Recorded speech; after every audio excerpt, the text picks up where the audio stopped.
मनोज जरांगे पाटील यांच्या विरोधात परळीनंतर आता बीडमध्येही अदखलपात्र गुन्हा दाखल करण्यात आलाय।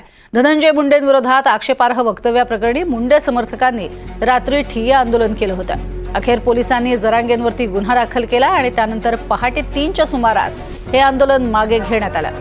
मनोज जरांगे पाटील, अंजली दमानिया, सुरेश धस, संदीप क्षीरसागर, बजरंग सोनवणे या सर्वांवर गुन्हे दाखल करावेत अशी मागणी मुंडे समर्थकांची होती। दरम्यान आंदोलकांसोबत गुणरत्न सदावर्ते, लक्ष्मण हाके यांनी फोनवरनं संवाद साधला।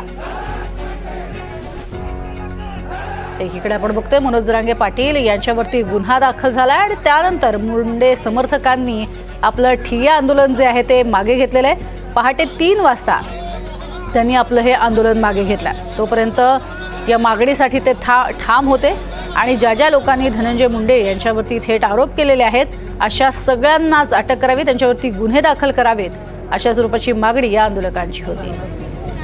अधिक माहिती घेऊया स्वानंद पाटील यांच्याकडनं। स्वानंद, काय अधिक माहिती? काल बीडमध्ये जे ओबीसी बांधव आहेत आणि मुंडे समर्थक आहेत हे दुपारी 2 वाजल्यापासून शिवाजीनगर पोलीस ठाण्यासमोर यांनी ठिय्या आंदोलन केले। यांची प्रमुख मागणी होती की जे परभणी येथे मनोज जरांगे यांनी वक्तव्य केलं होतं त्यांच्या विरोधात गुन्हा दाखल करावा, कारण जे वक्तव्य होतं हे वादग्रस्त वक्तव्य धनंजय मुंडे यांच्या विरोधात होतं। याचबरोबर अंजली दमानिया, सुरेश धस, संदीप क्षीरसागर, बजरंग सोनवणे या सर्वांवर गुन्हे दाखल करावेत अशी यांची मागणी होती। दुपारी 3 वाजल्यापासून हे जे आंदोलन सुरू होतं आणि रात्री म्हणजे पहाटे उशिरा 3 वाजता हा जो मनोज जरांगे पाटील यांच्यावर अदखलपात्र गुन्हा दाखल झाल्यानंतर हे आंदोलन अखेर मागे घेण्यात आलं।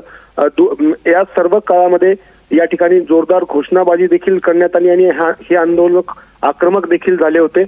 एकंदरीतच आता धनंजय मुंडे यांच्यावर केलेल्या आक्षेपार्ह वक्तव्यानंतर ओबीसी बांधव आणि मुंडे समर्थक हे आता आक्रमक झालेले दिसून येत आहेत आणि त्याचबरोबर अंजली दमानिया यांच्यावर देखील गुन्हा दाखल करावा अशी मागणी आंदोलकांची होती। आता त्यावर आज पोलीस प्रशासन निर्णय घेण्याची शक्यता आहे। प्रज्ञा, नक्कीच तुर्तास धन्यवाद या संपूर्ण माहितीसाठी स्वानंद।